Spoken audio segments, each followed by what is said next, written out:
Welcome to our very first episode of Coffee with an Advisor.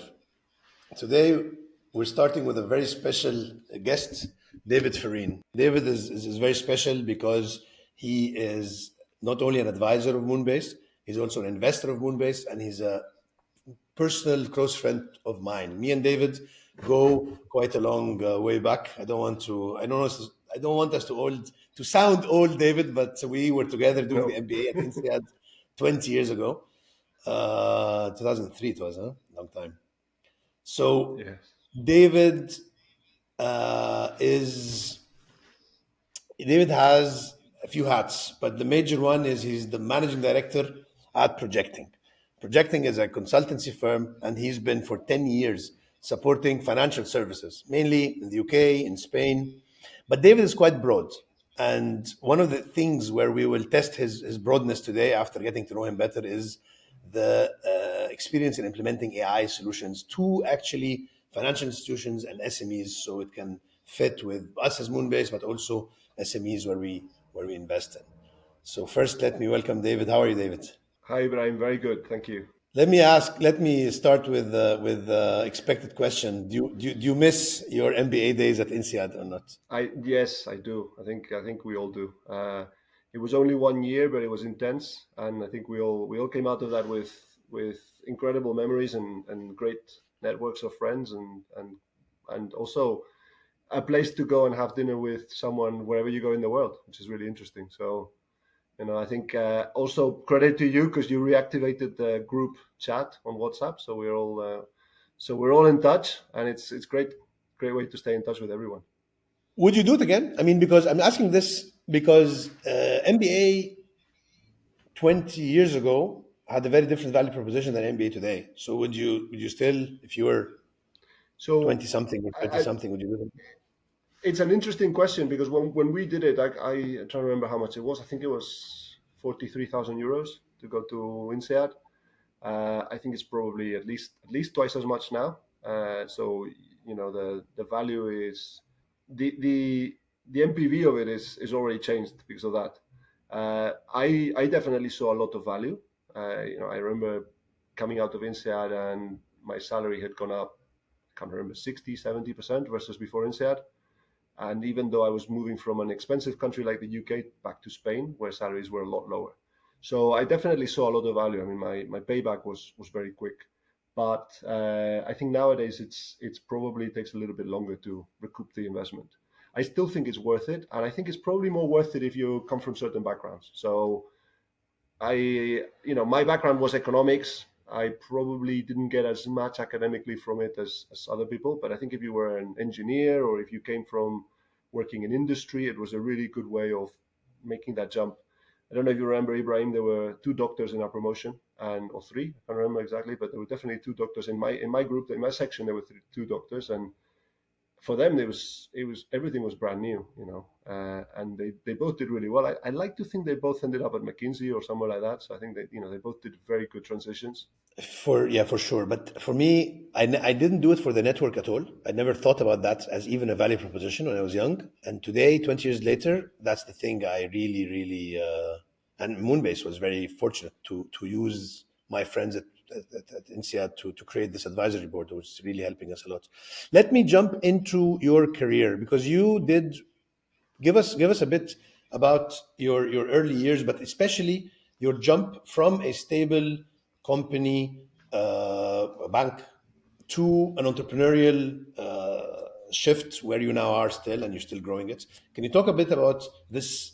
Because many people have a problem with jumping from a stable career into the search fund world or into entrepreneurship in general.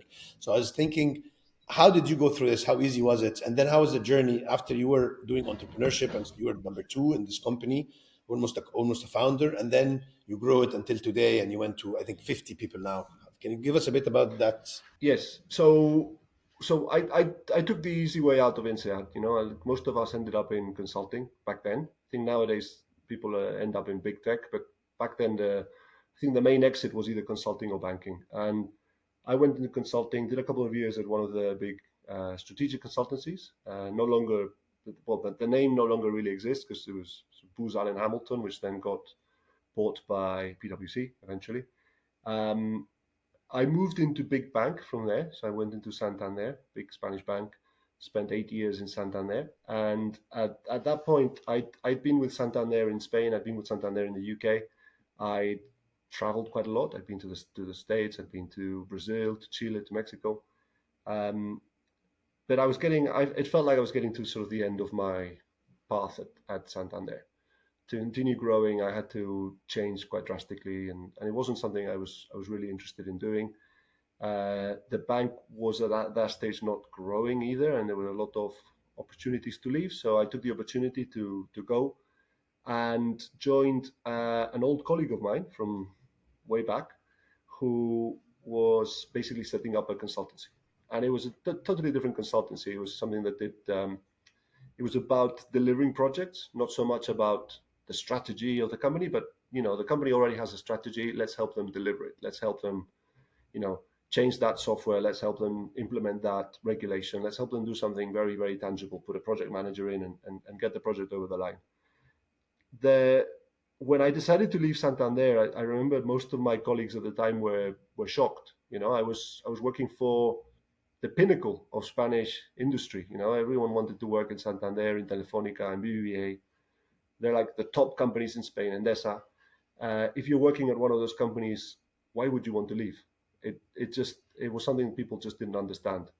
And I think partly because if you work in Spain and you work in one of those companies, you don't really have a lot of other options if you want to continue earning good salary and working in one of the top companies. So it's a difficult move, and a lot of people really struggled with why I would do that. But for me, it was very important at the time to, I guess, regain control of my time, regain control of my agenda and my diary.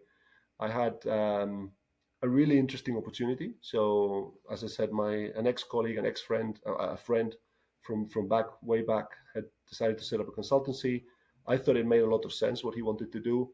I thought there was something that we could actually do really well together, and I would be my own boss. I wouldn't have to worry about big corporate politics. I wouldn't have to worry about, um, you know, that next promotion push and who I was up against and the competition and what I had to do that. I could focus entirely on building something that I thought made sense. Now, it helped, and then going back to the earlier question about INSEAD, it really helped that I'd been to INSEAD, because I knew I had a plan B. If things went pear-shaped, I could always find another job. I had an MBA, a really good top MBA from one of the top business schools, good network. I knew if I really needed it, I could, move back to London, find another job there. There was a plan B. So I wasn't jumping out with no other options on the table. And I think, a lot of people feel the vertigo of, God, it's really good to be surrounded by this big corporate and all the policies and the pension plan and company car and all those things. And what am I going to be doing on my own? And what happens if it fails? But I think, if it does fail, if you're in a position to do this, you're probably in a position to find something really interesting. There were a couple of guys, not in our promotion at INSEAD, but the following promotion to us, who I think they took 2-3 years off after INSEAD to do the similar thing to what the searchers do, to find a company and turn it around. And it was a complete disaster. It was a complete disaster because they were very unlucky. They found a really, really interesting company, and then things just went against them. The market went against them. Lots of things went against them. They both ended up in really, really interesting jobs. They both, one of them's a partner at one of the big consultancies, like one of the top consultancies, and the other guy went back into an energy company, and they've both done really, really well. And you'd think, actually, at the time, they were probably very nervous, worried, but actually they'd been to INSEAD, they had a really good career, they could rebound very easily. Makes sense. Tell me, since we're talking about your entrepreneurial, so after that, you took the company from number 2 over 10 years, and now you guys are in a very good part. I want you to touch on 2 things. One is the diversity, because I know you did work in a bunch of different sectors, and then the other thing is your learning. So your entrepreneur, like, to go a bit deeper on your emotionally, and how is it to be an entrepreneur, and Yeah. how is this journey? If there's any learnings or any critical lessons that for you entrepreneurship really brought out, or you remember once you think about your entrepreneurship? So I think that the main message, the main lesson for me has been you have to be a Swiss Army knife. You have to be able to do everything. You have to be able to, check a contract and fight with a lawyer because the contract doesn't make sense. You have to be able to figure out how to issue invoices. You have to be able to check the accounts to make sure that the accountant doesn't, has got them right. You've got to be able to work out on the cash flows and figure out when the cash is coming in and when the cash is going out so that you can pay payrolls. You have to be able to set up online banking so that you can pay the people's payrolls and suppliers. And you end up doing, you end up spending 80% of your time on things that aren't about making money. And it's a lot more than you expect, and not necessarily, a lot of the time, not necessarily the skills that you think you're good at. So I would have never considered myself a lawyer or anywhere near a lawyer. And I ended up spending a lot of time on legal contracts. And actually, I think I got to a stage where I'm relatively good at spotting things in legal contracts that aren't good for the company and suggesting alternative language. And it's a sort of thing that I would never have expected.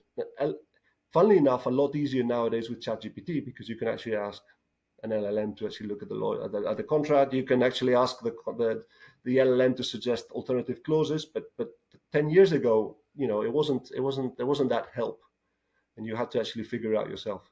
So that for me was the biggest lesson. I think, was And there can another you question? can you? The other question was about the diversity, because I want to. Ah, You worked with. I know that from AI to real estate to sustainability is something also you like. I mean, can you touch a bit about how or the sectors you touched on very briefly, and then we can dive into one of them. so what? I guess from a sector point of view, we've worked mainly in banking and asset management. We've done a little bit of insurance. From a type of work point of view, from a propositional type of view, we basically run projects, we deliver projects, so we get projects over the line. Now, a lot of those are fairly, I don't want to say easy or straightforward, but they're fairly standard in that there's a new system that the bank or the asset manager wants to implement, and we will run the whole project, from requirement definition to actual migration and testing and everything. Um, there's a lot of projects that have to do with regulation. There's a lot of regulation in financial services, and more recently, we've seen a lot of projects that have to do with sustainability, with ESG, particularly around reporting. There's a lot of reporting of carbon footprints and the whole scope 3 carbon footprints, and all your suppliers, and there's a lot of work involved around that, and we've done a few things in that space, and AI. And a few years back, we did a bit of a strategic thinking exercise. What's at the time everyone was talking about AI and blockchain, and I remember we thought we looked into it in depth, and we decided we didn't have the size to focus on everything, and we said let's focus more on AI than on blockchain. There seems to be more tangible stuff. We were probably 5 years too early to that decision because there weren't that many tangible solutions at the time, and we're seeing a lot more now. There's a lot more stuff going on now in AI, and it's a lot more tangible. So we've had a lot of conversations recently, and we had a really interesting conversation the other day about Moonbase itself. But we've had a lot of interesting conversations about what the state of the art is now in terms of automation and efficiencies and simplifying business using AI tools. And AI tools is a relatively broad term because you can you can build your own, or you can just take something off the shelf. And there's a lot of I think there's a lot of interesting conversations to be had with clients. Even at that point, is what's your strategy? Do you want to bring in and just find tools off the shelf that you can implement? Do you want to build your own things? This discussion I love. Yeah, we had this discussion the other day, and it's just to give a bit of background. AI is very interesting for me personally for two parts. One is for Moonbase itself, because Moonbase we do a lot of work which could be mundane, and if you have a strong AI platform that can support these, we will do our work better, do it faster, and then you still do some things yourself. But then there is a lot of stuff you can do. So Moonbase is part of it, and currently we're going to implement together, hopefully, some sort of solution for that. The other side is I see in the companies where I'm on the board, or even just the companies I invest in, SMEs could benefit a lot from AI solutions. However, they're too small to invest a lot of money into such an infrastructure. They're too small to spend too much time. So, one thing I wanted to ask you is this balance between doing something yourself and all the other spectrum is having an off the shelf solution. From our discussion, and I'll let you take this one, but from our discussion, I understand that on one side, doing everything is very expensive on your own if you're going to build it from scratch, and on the other side, totally off the shelf is not there yet. So how as an SME can you balance these two worlds? Yeah, so I think there are more and more off the shelf solutions, and if you're lucky and the type of work you do is something that's already covered by off the shelf solution, then that's great, because those are generally very easy to implement and will have they're relatively cheap. There'll be some sort of subscription basis, but it will be a lot cheaper than having a person doing that work manually. Um, and then you've got sort of the most flexible solution, which is talking to an LLM and saying, "Hey, can you do this?" And that's sort of the direction that things like Microsoft Copilot are going in that you don't have to know any coding, you don't have to build anything, you can just communicate with an interface and ask it to do things, and it will do them. Now, what we find is that the former doesn't cover enough use cases yet, so there will be some use cases that make sense, and the latter is probably too broad right now and a little bit too erratic, because there are constant updates to the algorithms, and you can't always rely on the same responses coming through because of the way they're set up. But there's a lot of scope for sort of hybrid solutions where you use an LLM as an engine to drive certain logic, certain algorithms, but you build tools around it, and that allows you to integrate it with what you do. So if you're looking at analyzing a conversation that you've had with a potential searcher, you could actually extract the information, extract the transcript from any tool, because most Zoom, all these tools now allow you to extract the transcripts. You could run it through an engine, and you could actually extract some information from that, and all the LLMs will allow you to do that. But what do you do with that once you've extracted it? You want to operationalize it. So you want to put it into an Excel spreadsheet, or you want to put it into a Word document, or you want to put it into something that makes sense for you. And that's the bit that we think there's still a lot of scope for building tools. Now, they don't have to be expensive tools. They can be relatively straightforward tools, and you can actually get a lot of benefit doing that sort of thing.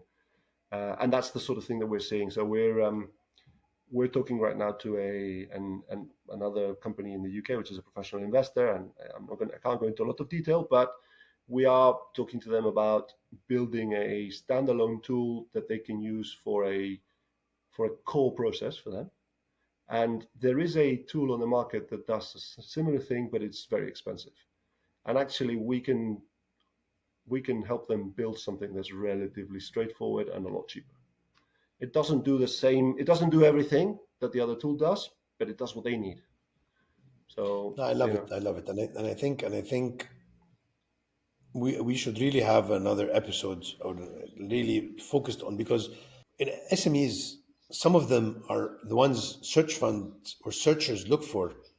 Many of them are very old school, but with a lot of options to improve the operations, to get more data, to build a better platform. So yeah, let's jump a bit on your core values or advice you might have for entrepreneurs, for people who are, I mean, what values have guided your decisions over these different transactions? If you give someone advice on yeah, how to don't want to say live your life, but more of and what can you do to be a better operator in this world? What would you suggest? I'd say one thing that for me is key, and I keep saying this to people over and over, is always give time to others and try and help. So you're going to come across. You should, in any case, be talking to as many people as possible, because the more people you talk to, the more insights you get, the more information you get, the more contacts you make that might be relevant at some point. But even if you keep it to to within the scope of what you do, and in our case, for example, we interview a lot of people because we're in the process, we're in the business of delivering projects. We need to have access to very good people that deliver projects. So I've interviewed, on a regular basis every week for the last 10 years. I've interviewed people, and very often I maintain a relationship with a lot of these people, and people might contact me 3 years later and say, "Oh, can you help me with X?" And I find it's really good to help people when they come to you. So go out of your way to actually help people, and it might be that it very often things that don't actually benefit you from a business point of view at all immediately, but you know those people may later actually be in a position where they can help you, or maybe they won't be in a position where they can help you, but at least you've done something to help them. And it's I believe in karma in a way. So you're helping others. So there'll be people that come to me 3 years later, and they're looking for a job, and I actually know somebody who is in their sector who could do with them, and it's not going to go through projecting. We're not going to get any benefit out of it. I'll just do an intro. I'll even go as far as to send a little email to explain it. I think people tend to shy away from these sorts of things because it takes time, but actually the amount of time it takes is meaningless compared with all the daily distractions in your life. You probably waste a lot more time making coffees than doing these sorts of things, and it actually adds a lot of value to other people. So I'm always trying to go out my way to help others. And I reached out the other day to somebody I know, and I don't know her very well, but she just sold her company. She decided she announced she was leaving. I actually reached out to her and said, "Hey, I don't know what your next step is, but if you want to chat, reach out. I'm happy to help." It turns out she's already got another job lined up, so she doesn't need any help. But I think, if she had needed help, I'd be very happy to give her a hand, because there was somebody who, when I met her, I thought she was good and she was doing a really good job. So No, I relate to that. You need to speak to my wife because she thinks I'm wasting too much time in calls which are not. But I agree with you 100%. I think, and I've seen this. I can really sign on. I agree 100%. It comes back to you somehow. Uh, One last point before we part. You have We in Moonbase, what we do is we link our researchers to our advisors, depending on the sector, depending on the needs of the searchers, and wherever advisor can help, we get them to have a call. And you had one or two of those calls. Can you touch on your experience and how you think this is beneficial for you and for the yeah, searcher? yeah, I had two calls, different stages, different groups, different types of companies. So they were very different between the two of them. So one of them was with a couple of searchers who were evaluating a company. They hadn't made an offer. They weren't sure if they were going to make an offer, and they wanted to do almost a due diligence of the market. They were trying to understand that sector and the market. It wasn't something It wasn't exactly my market, but it was something adjacent to my market, and I'd seen a lot of that sort of business. So I had a few, thoughts on how, particularly on how you sell to those types of customers, and I could give them advice on the complexities around getting onboarded at customers, and how that sales cycle looks like, and what the benefits are of that sort of technology that company had.